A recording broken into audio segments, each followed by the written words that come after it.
आकांक्षा और आप देख रहे हैं 4 PM महाराष्ट्र। दोस्तों, क्या हुआ जब सोनम वांगचुक को अस्पताल में जबरन भर्ती कराने के बाद आदित्य ठाकरे ने खोल दिया मोर्चा। कैसे सोनम वांगचुक को अस्पताल के जंजाल से छुड़ाने के लिए मुंबई की सड़कों पर उतरे छात्र। दोस्तों, जो लोग सोच रहे थे कि सोनम वांगचुक को जबरदस्ती अस्पताल में भर्ती कराकर युवाओं की आवाज को आसानी से कुचल लेंगे, अब ऐसा लगता है कि उन्होंने अपने ही पैरों पर कुल्हाड़ी मार ली है। क्योंकि कल तक जो प्रदर्शन राजधानी दिल्ली तक सीमित था, वो अब अपनी सीमाओं को तोड़कर देश के अलग अलग राज्यों तक, अलग अलग हिस्सों में भी देखने को मिल रहा है और इसकी तस्वीरें लगातार सामने भी आ रही हैं। इसका सबसे ताजा और बड़ा उदाहरण बना मुंबई, जहां सोनम वांगचुक को आजाद करने की मांग को लेकर छात्र सड़कों पर उतर आए और फ्री सोनम वांगचुक के नारे लगाने लगे। लेकिन असली माहौल तब बना जब शिवसेना यूबीटी के नेता आदित्य ठाकरे खुद प्रदर्शन में उतर आए और सोनम वांगचुक के साथ हुई कार्रवाई को लेकर मोदी सरकार पर जोरदार हमला बोल दिया। वहीं इससे पहले मुंबई के कई छात्र संगठनों ने भी सोनम वांगचुक और नीट यूजी 2026 परीक्षा में कथित गड़बड़ियों को लेकर विरोध प्रदर्शन किया था। इसके अलावा सोनम वांगचुक को जंतर मंतर से अस्पताल ले जाने के विरोध में एनसीपी शरद पवार गुट के कार्यकर्ताओं ने भी प्रदर्शन किया, जिसमें कई नेताओं और कार्यकर्ताओं को पुलिस ने हिरासत में लिया। आखिर कैसे सोनम वांगचुक को जबरन अस्पताल में भर्ती कराना अब सरकार के लिए बड़ा राजनीतिक मुद्दा बनता जा रहा है और कैसे महाराष्ट्र की सड़कों पर छात्र और विपक्ष खुलकर विरोध कर रहे हैं, आइए जानते हैं इस रिपोर्ट में। दरअसल दिल्ली के जंतर मंतर से शुरू हुआ ये आंदोलन अब महाराष्ट्र तक पहुंच चुका है। सोनम वांगचुक के समर्थन में मुंबई में लगातार विरोध प्रदर्शन हो रहे हैं। सबसे बड़ा प्रदर्शन शिवसेना यूबीटी की तरफ से किया गया, जिसमें आदित्य ठाकरे खुद शामिल हुए। इस दौरान उन्होंने केंद्र सरकार और बीजेपी पर जमकर निशाना साधा। उन्होंने कहा कि आज देश के युवा और छात्र अपने अधिकारों और न्याय की मांग को लेकर सड़कों पर उतरने को मजबूर हैं। इसलिए अब सिर्फ केंद्रीय शिक्षा मंत्री धर्मेंद्र प्रधान के इस्तीफे की मांग नहीं होगी, बल्कि यह आंदोलन आगे बढ़ेगा और आने वाले समय में देश के प्रधानमंत्री के इस्तीफे की मांग भी की जाएगी। आदित्य ठाकरे ने साफ शब्दों में कहा कि चाहे कुछ भी हो जाए, उन्हें काट दिया जाए, लेकिन वो बीजेपी के सामने कभी झुकने वाले नहीं हैं। आदित्य ठाकरे ने अपने भाषण में सोनम वांगचुक के पुराने आंदोलन का भी जिक्र किया। उन्होंने कहा कि ये पहली बार नहीं जब सोनम वांगचुक का आंदोलन करना पड़ रहा है। इससे पहले उन्होंने लद्दाख को विशेष राज्य का दर्जा दिलाने की मांग को लेकर शांतिपूर्ण आंदोलन किया था। उस समय लोकसभा चुनाव से पहले बीजेपी ने लद्दाख की जनता से कई वादे किए थे, लेकिन चुनाव खत्म होने के बाद उन वादों को पूरा नहीं किया गया। आदित्य ठाकरे ने आरोप लगाया कि सरकार की नजर लद्दाख की जमीन पर है और वो बड़े उद्योगपतियों को फायदा पहुंचाना चाहती है। इसी वजह से सोनम वांगचुक को बार बार आंदोलन करने के लिए मजबूर होना पड़ रहा है। इसके बाद आदित्य ठाकरे ने नीट यूजी 2026 परीक्षा में कथित अनियमितताओं का मुद्दा भी उठाया। लीकच्या मागे लीक, नीटचा पेपर लीक होतो, टीईटीचा पेपर फुटतो, एमपीएससीचा पेपर, प्रत्येक वर्षी आंदोलन करायला लागतात। आज अनेक शाळांमध्ये बाथरूम नीट नाहीयेत, आज अनेक शाळांमध्ये सॅनिटरी पॅड वेंडिंग मशीन्स नाहीयेत, आज अनेक शाळांमध्ये वीज नाही, इलेक्ट्रिसिटी नाहीये।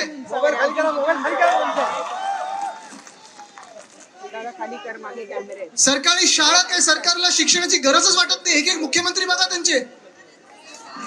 त्यांच्या मुख्यमंत्र्यांचे एक किती कोणी पास केले हे बघा। पण भाजपचा हेच कारभार चाललेला आहे की देशाला अशिक्षित ठेवा, देशाला शिक्षणापासून वंचित ठेवा, अंधभक्त बनवा।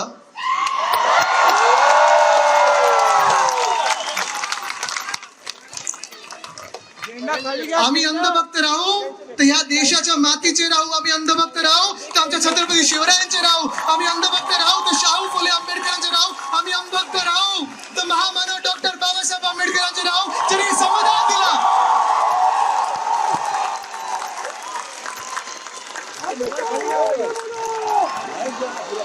पण भाजप समोर वाकणार नाही, झुकणार नाही। कापला तरी चालेल आम्हाला, पण आम्ही भाजपचे गुलाम होणार नाही। आदित्य ठाकरे ने अभिजीत दीपके का नाम लेते हुए कहा कि युवा आज दिल्ली में छात्रों के हक और न्याय के लिए भूख हड़ताल पर बैठा है। उसकी सबसे बड़ी मांग है कि केंद्रीय शिक्षा मंत्री धर्मेंद्र प्रधान अपने पद से इस्तीफा दे। आदित्य ठाकरे ने कहा कि जब देश का युवा अपने भविष्य को लेकर परेशान है, तब सरकार उसकी बात सुनने के बजाय लोगों का ध्यान असली मुद्दों से हटाने की कोशिश कर रही है।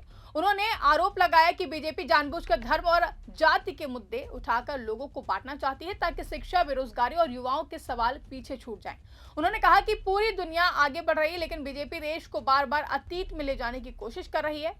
आज भी नेहरू और सरदार पटेल के नाम पर बहस कराई जा रही है, जबकि छात्रों को अच्छी शिक्षा, निष्पक्ष परीक्षा और रोजगार की जरूरत है। आदित्य ठाकरे ने कहा कि सरकार को इतिहास की बहस छोड़कर युवाओं के भविष्य की चिंता करनी चाहिए। वहीं इस प्रदर्शन की तस्वीरों को शेयर करते हुए आदित्य ठाकरे ने एक्स पर लिखा, आज सोनम वांगचुक, अभिजीत दीपके और न्याय की मांग कर रहे सभी छात्रों के समर्थन में पहुंचने वाले हर व्यक्ति का दिल से धन्यवाद। उन्होंने आगे लिखा कि मंच के दोनों ओर बड़ी संख्या में लोग मौजूद थे और अलग अलग राजनीतिक विचारधाराओं के लोग एकजुट होकर अयोग्य शिक्षा मंत्री धर्मेंद्र प्रधान के इस्तीफे की मांग कर रहे थे। ये तो सिर्फ शुरुआत है, जब तक बदलाव नहीं आता और बेहतर दिन नहीं आते तब तक ये लड़ाई जारी रहेगी। हम अपने देश को तानाशाही के हवाले नहीं होने देंगे। वहीं मीडिया से बात करते हुए और क्या कुछ कहा है आदित्य ठाकरे ने, आप इस वीडियो में सुनिए। बिल्कुल, आपने देखा सोनम वांगचुक और अभिजीत दीपके के लिए और देश के युवाओं के लिए आज युवा पूरा महाराष्ट्र में, मुंबई में आया है और ऐसे ही कल दिल्ली में इतनी ही जोश दिखेगा, इतनी ताकत दिखेगी और ये बढ़ते जाएगा। बेसिक चीज यही है कि जैसे कल सोनम वांगचुक को किडनैपिंग किया, ये देश के लोकतंत्र के खिलाफ है और हमारी मांग एक ही है कि धर्मेंद्र प्रधान इस्तीफा दे।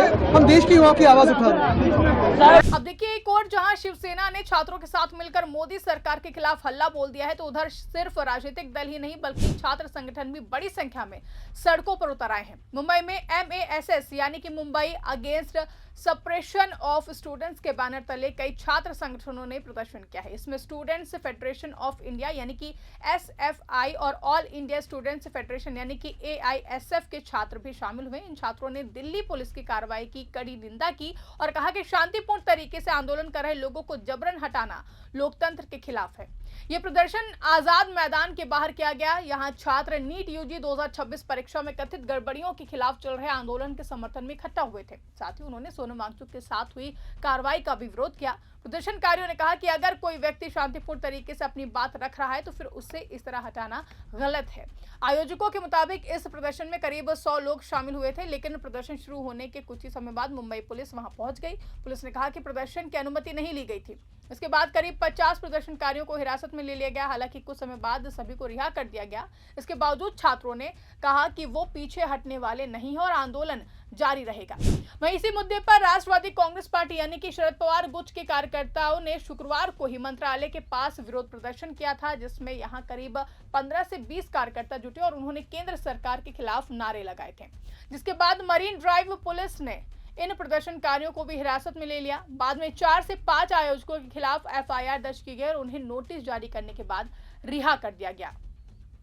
इसके अलावा पुलिस ने CJP समर्थकों के खिलाफ भी कार्रवाई की, जहां जानकारी के मुताबिक करीब 25 समर्थक बिना अनुमति के आजाद मैदान के बाहर इकट्ठा हुए थे। उन्होंने दिल्ली पुलिस की कार्रवाई के खिलाफ नारे लगाए और सोनम वांगचुक के समर्थन में प्रदर्शन किया। इसके बाद पुलिस ने 7 लोगों के खिलाफ मामला दर्ज कर लिया। उन पर सरकारी आदेश का उल्लंघन करने, गैर कानूनी तरीके से इकट्ठा होने, रास्ता रोकने और महाराष्ट्र पुलिस अधिनियम की अलग अलग धाराओं के तहत केस दर्ज किया गया। दरअसल सोनम वांगचुक दिल्ली के जंतर मंतर पर नीट UG 2026 परीक्षा में कथित अनियमितताओं के खिलाफ चल रहे आंदोलन के समर्थन में अनशन पर बैठे हैं। उनकी प्रमुख मांग थी कि केंद्रीय शिक्षा मंत्री धर्मेंद्र प्रधान इस्तीफा दें और छात्रों को न्याय मिले, लेकिन शनिवार सुबह दिल्ली पुलिस ने उन्हें धरना स्थल से हटाया और अस्पताल ले जाकर भर्ती करा दिया। इसके बाद विपक्षी दलों और छात्र संगठनों ने सरकार पर लोकतांत्रिक अधिकारों का दमन करने का आरोप लगाया। अब यही मामला दिल्ली से निकलकर देश के दूसरे राज्यों में भी पहुंच चुका है। खासतौर पर महाराष्ट्र में जिस तरीके से छात्र संगठन, विपक्षी दल और सामाजिक कार्यकर्ता लगातार प्रदर्शन कर रहे हैं, उससे साफ है कि सोनम वांगचुक का मुद्दा अब सिर्फ एक व्यक्ति का नहीं रह गया है, बल्कि ये छात्रों के अधिकार, लोकतांत्रिक विरोध और सरकार की कार्यशैली पर बड़ा राजनीतिक सवाल बन चुका है। यही वजह है कि आदित्य ठाकरे ने इस आंदोलन को सिर्फ सोनम वांगचुक तक सीमित नहीं रखा, बल्कि इसे पूरे देश के युवाओं और छात्रों की लड़ाई बताया। उन्होंने साफ कहा कि जब तक छात्रों को न्याय नहीं मिलेगा और उनकी आवाज नहीं सुनी जाएगी, तब तक ये आंदोलन रुकने वाला नहीं। दूसरी तरफ छात्र संगठनों का भी कहना है कि वो आने वाले दिनों में अपने विरोध को और भी ज्यादा तेज करेंगे। यानी साफ है कि सोनम वांगचुक को अस्पताल ले जाने के बाद आंदोलन खत्म होने के बजाय और भी ज्यादा फैलता हुआ दिखाई दे रहा है। अब देखने वाली बात होगी कि सरकार इस बढ़ते विरोध का जवाब कैसे देती है और छात्रों की मांगों पर क्या फैसला लेती है। इस पूरे मामले को लेकर आप क्या सोचते हैं, आपकी क्या राय है, कमेंट करके हमें जरूर बताइएगा। फिलहाल के लिए इस खबर में बस इतना ही। अगर वीडियो पसंद आई हो तो उसको ज्यादा से ज्यादा लाइक करें, शेयर करें, चैनल को सब्सक्राइब करना ना भूलें और देखते रहिए 4 PM महाराष्ट्र।